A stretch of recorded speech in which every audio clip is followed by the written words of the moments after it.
Okay, folks, I'm going to do a quick run through this video. I'm not being a perfectionist this time, especially when the Rippaverse people have spent no time perfecting their own craft. As is obvious because I've already reviewed Yaira number 1 and Yaira number 2 is not looking any better. Today we're going to look at how to ruin your comic book before it even begins. First, let's take a quick pass through the credits. The main creators of note are here. They're Jen and Sylvia Soska as the writers, Deborah Carita as the artist, Thiago Gomez and 137 Studio as the inkers, Jay Brown. Can you just not fit a first name in there? Is that the problem? Or are you embarrassed to be working on this book and want to remain as anonymous as possible? Anyway, Jay Brown is the colorist, and then we've got Invisible Art Studio shafted with the small credit. I really hate with a passion the way Rippaverse does their credits page. You should not have writers, artists, inkers, colorists, letterer shrinking as you go down. These are all very important parts of the book. They should have equal billing.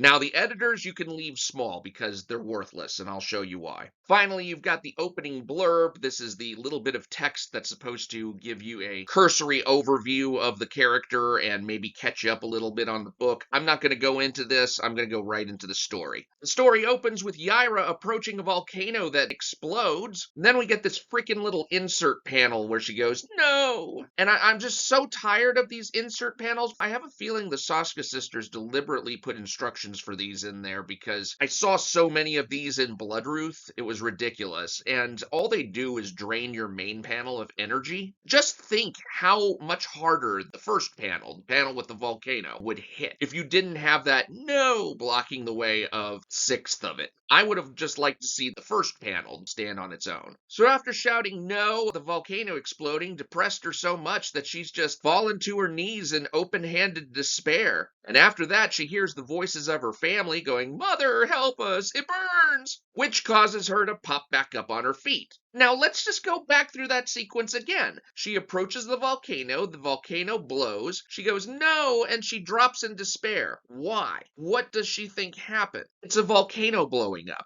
There's no reason for her to feel despair. We're not clued in that anything particularly bad might have happened to her family until we hear them shouting. And at that point, she just kaboings back to her feet. What, did she think they had to be dead from the explosion and now she realizes they're not, so now she's all defiant again? It's just, I just feel like she gave up instead of charging towards the volcano like, no, I gotta save them. So she's about to make that charge now, but the three characters from last issue are going to block her and keep her from saving her family from the lava. This is going to stress her out so much that she wakes up. Turns out it was all a dream, just another nightmare, and then she cusses because, ooh, she's edgy girl, watch her swear. Now we learn she's been having nightmares for a while now. Another nightmare. That's every night this week, and every night the previous weeks before that.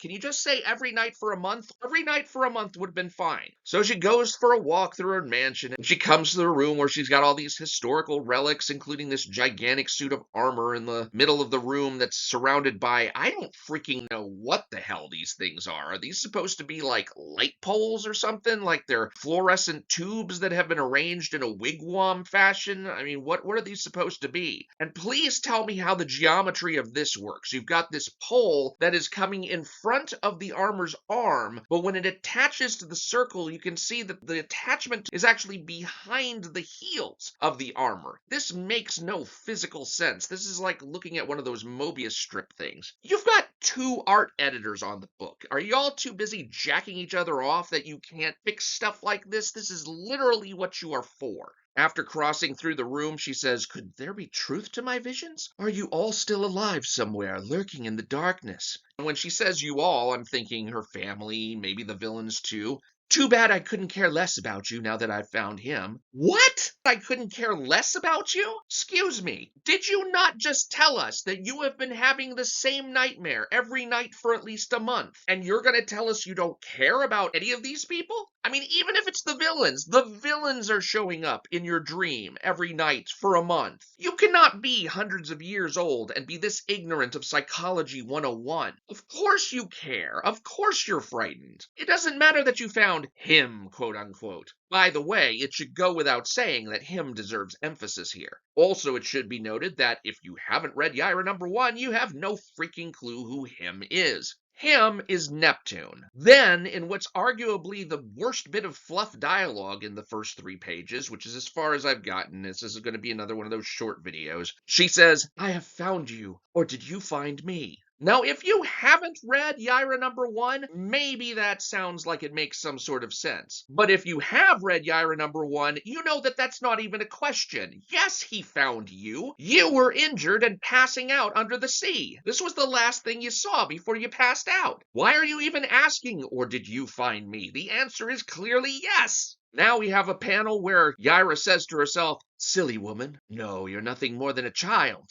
jumping at shadows, letting your mind get the better of you." And then you see a rumble, and then she moves as if she's startled. This is freaking out of order.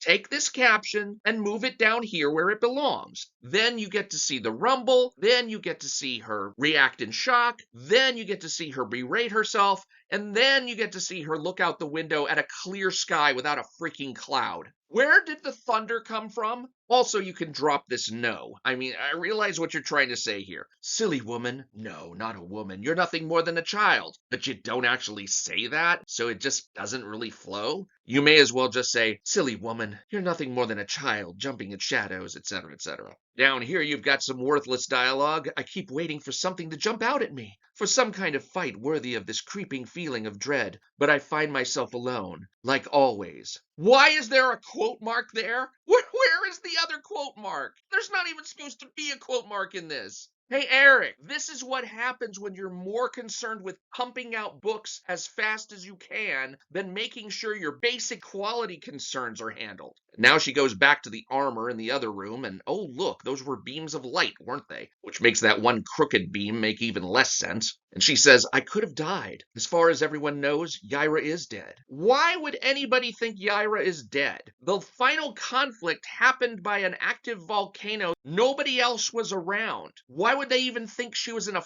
fight, much less dead? By the way, the reason the armor has looked so huge from its first appearance is because it can shapeshift. The last thing we see is Yaira checking her email, and she's got one from Lincoln Eusebio saying, "The lost city of Atlantis? Sally, you never cease to amaze. When can you start?" Yeah, if I'm the CEO of that company, I'm thinking, "Sally, here's where you cease to amaze me. Atlantis? Pack your crap. When can you start packing?" Are we really in the kind of book where you get absolutely no pushback? I'd be way more impressed with Lincoln as a boss if he were to say, "The lost city of Atlantis? Sally, we'd better talk about this. Come see me in the morning." And that way it'd set up some conflict. Finally, we get a one-sentence exposition dump, which isn't that bad. But that last sentence, "Is this where you've been hiding?" I'm more curious about the where of those images behind her. I mean, what is that image on the left supposed to be? Is that supposed to be a painting? And what's the image on the right supposed to be? Is that a painting too? Or is it her memory of the statue that she discovered? Because if that's her memory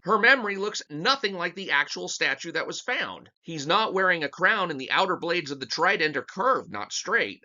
So that's pretty much it for the first 3 pages. Now I'm going to circle back to the opening blurb. Yaira seemingly defeated the 3 visitors who sought to bring her to justice for her past misdeeds. But, despite her victory, the past refuses to stay dead and buried. There are so many questions I have. Seemingly defeated? What is that supposed to mean? 3 visitors.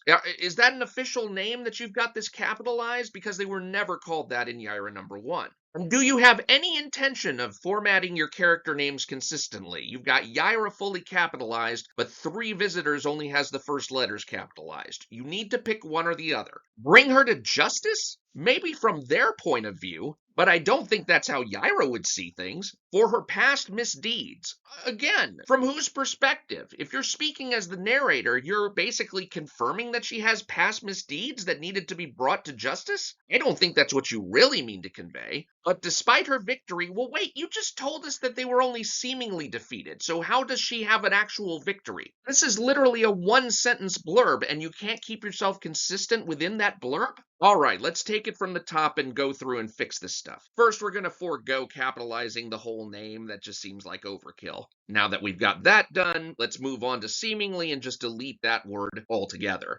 Revisitors sounds like it should be a group name, but because they were never called by that, let's just give a little more description of where they come from. There are 3 visitors from Yaira's homeworld, and they sought to bring her to justice? Again, that would sort of imply that there was some sort of justice to satisfy. I think it suffices to say they were here to punish her for her past misdeeds. And were they even past misdeeds? What would those past misdeeds have been? How about for escaping their society and seeking a better life on Earth? I think that generically is accurate. But despite her victory, we can sum all that up as nevertheless. And just for good measure, let's take this "the" and change it to Yaira's. Now we've got a perfect opening blurb. Yaira defeated the 3 visitors from her homeworld who sought to punish her for escaping their society and seeking a better life on Earth. Nevertheless, Yaira's past refuses to stay dead and buried. Okay, now we can move on, right? Wrong! There's more. She has been riddled with nightmares that feel all too real. The world believes Yaira to have perished in her final battle.